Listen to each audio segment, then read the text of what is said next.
Okay, Cole, this is your time to shine now. Whenever you're ready. Thanks, Josh. All right. We're good? Yeah? You good?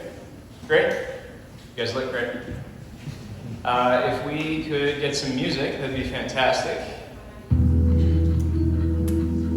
Cool, no time like the present. All right, here we go. Time. We're going to spend our time together today talking about tomorrow because I believe the future of coffee is happening right now. I'm going to make you first a 4-part all coffee signature beverage. It's going to showcase the future of coffee genetics.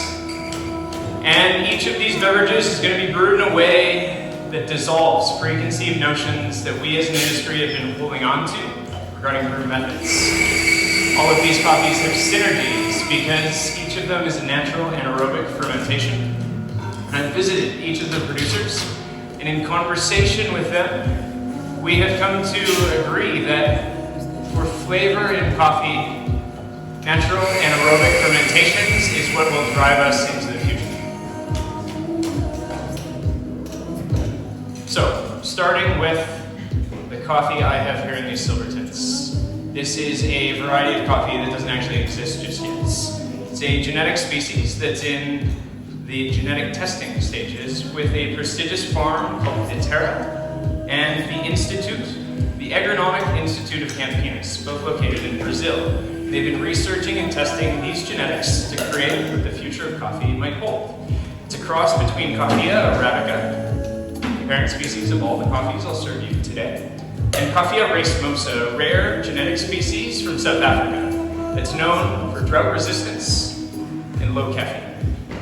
Telling me that the future of coffee might be strictly derived flavor and not a vehicle for us to get out of bed in the morning. Really changing the preconceived notion everyone in this room has on what coffee has to offer.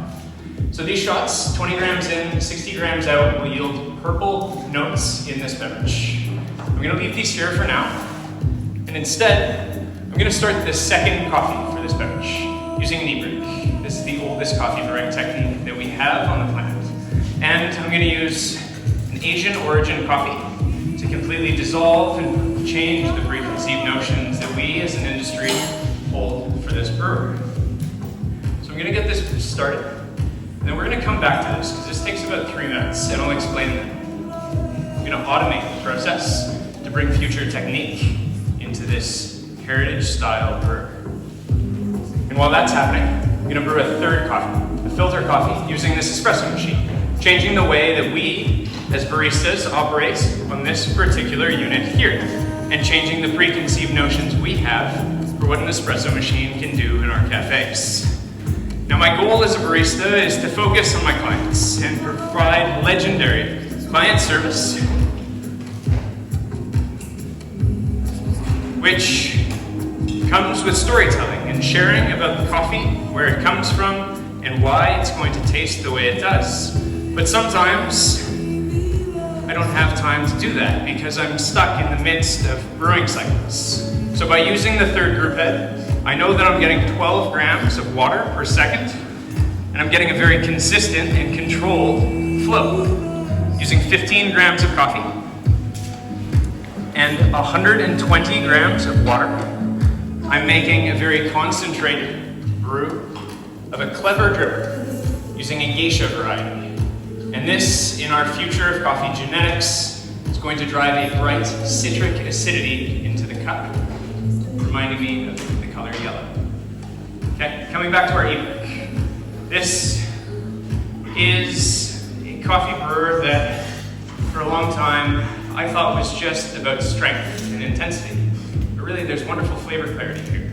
I've used 12 grams of coffee, 100 grams of water, starting cold, and I've used a Catuai, which is a past success story of that same institute that's helping design Aramosa, the Agronomic Institute of Campinas. They launched it in 1972, and since then it's migrated globally.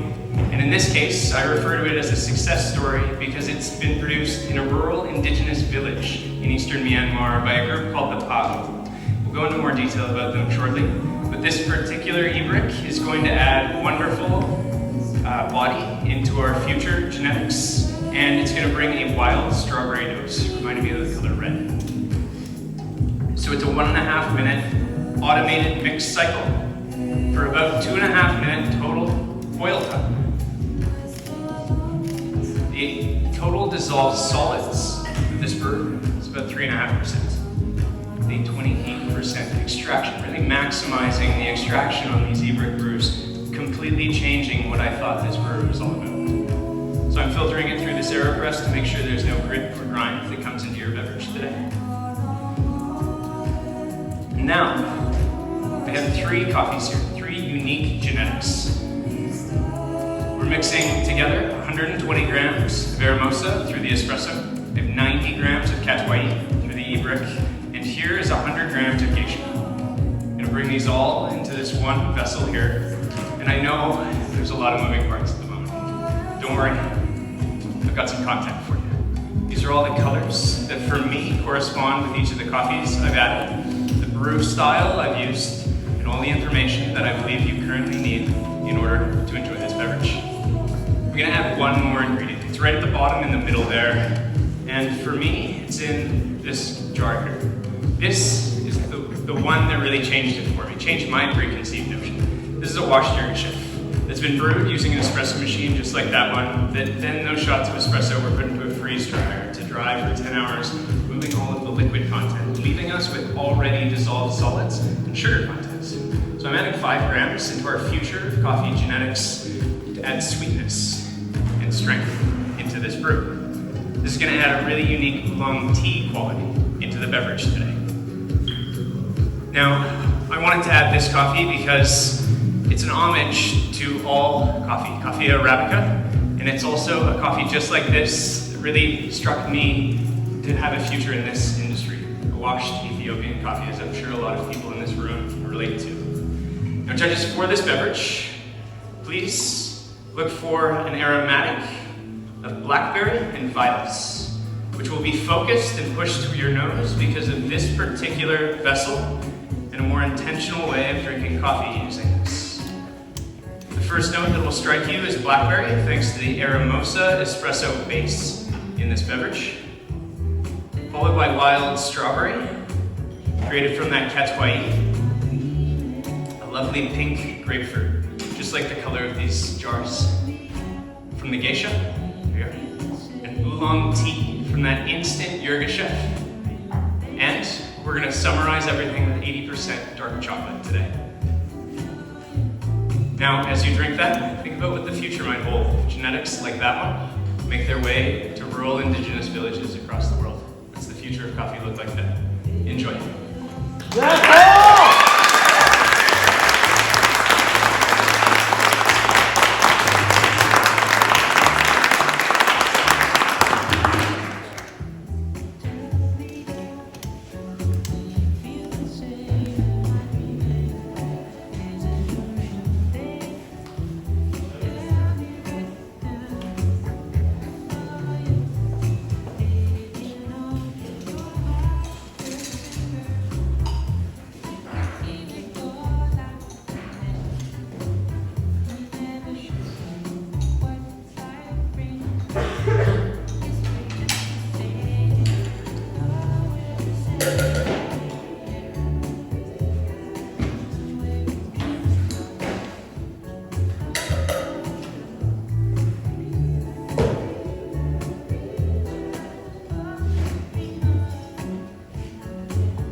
Beverage judges, we're going to travel to Eastern Myanmar and we're going to visit the Pa'o community that's produced that natural anaerobic Catuai, which for me is just so wonderful in milk as it cuts through those flavors and creates an amazing cherry liqueur. And paired with 3 parts of this Avalon dairy, it's going to make a melted chocolate ice cream quality. This drink reminds me of a dessert you might experience at a lovely restaurant. Now, the Pa'o communities are not doing this solo, and that's something that I think is wonderful about this coffee. They're being empowered by a group called Behind the Leaf, which is investing their time in helping with processing the cherries of these communities, because the Pao have actually been producing coffee for over 100 years. But it's not until the last 5 years, when Behind the Leaf moved in to assist and aid in the processing, that they started to fetch specialty pricing. So this particular coffee sold for 5 times the commodity price of coffee. That's what we paid for this lot. And Behind the Leaf not only is assisting in processing and helping do this wonderful 3-day anaerobic fermentation, which is driving malic acidity and bringing that nice cherry liqueur quality into this milk beverage, but they're also helping in a humanitarian sort of way. Every time one of these villages delivers cherries to their washing station, they're also swapping them out with water filtration systems, bringing access to clean drinking water in their communities. This was something that when we saw firsthand, we really wanted to champion and tell that story. So something that we at Rosso Coffee Roasters have taken upon all of our cafes. And now, when you fill up water, you're actually using the same water filtration system that this coffee is actually producing for these villages, bringing access. Now, again, cherry liqueur and melted milk chocolate ice cream.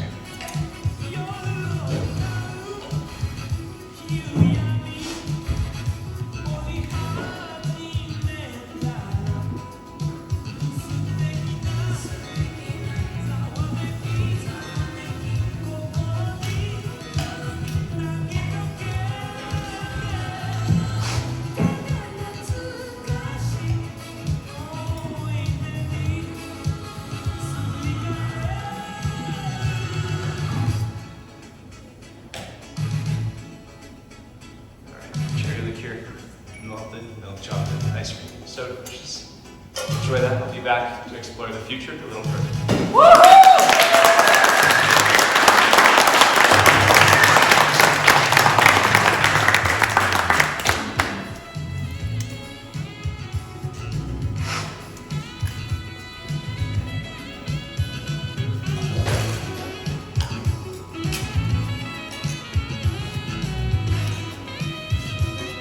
Thank you.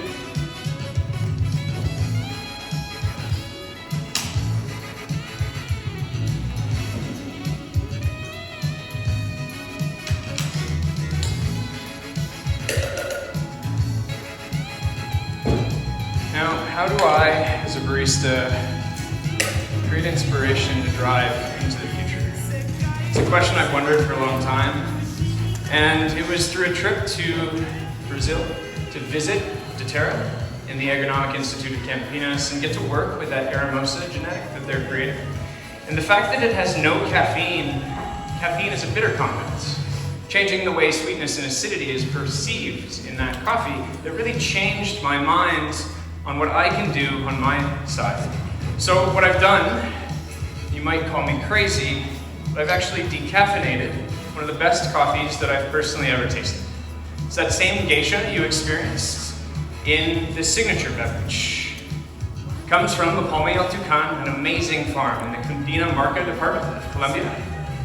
And it's processed in a way where they put whole cherry in ceramic tanks buried into the ground and add captured yeast from their own farm, driving flavors of their terroir into their geisha. And that's going to result in this espresso course in notes of tangerine, candied orange, and pink grapefruit. Okay, hold off on drinking this. We're going to let the crema, evaluate the crema, but we're going to let these cool for just a moment to open up. Now, in collaboration with Swiss Water Decaffeination, we've taken out the caffeine molecule in this coffee, changing the way it tastes, and that's added a really interesting, lovely, botanical tonic quality to this coffee. And it's got a medium weight, a silky coating and slightly sticky texture, and a really long finish. It's going to carry it. It's slightly dry, but pleasantly so, like a tonic would be. Now, how do we influence the future of coffee? I think that's possible for everybody in this room. It's within you, and it's within me. We just need to look past preconceived notions, open the boundaries that are concealing us in a box, really start to make change without worry of what people are going to think. Because we can all address what the future holds, especially in a time like now. Judges, please stir that geisha 5 times with the golden spoons and the pink tumblers there. And enjoy what I believe might be the world's first caffeine-free geisha.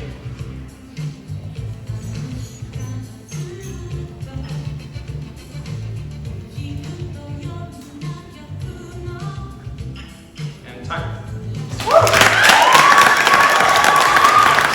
All right, everyone, give it up for Torode. What's our coffee?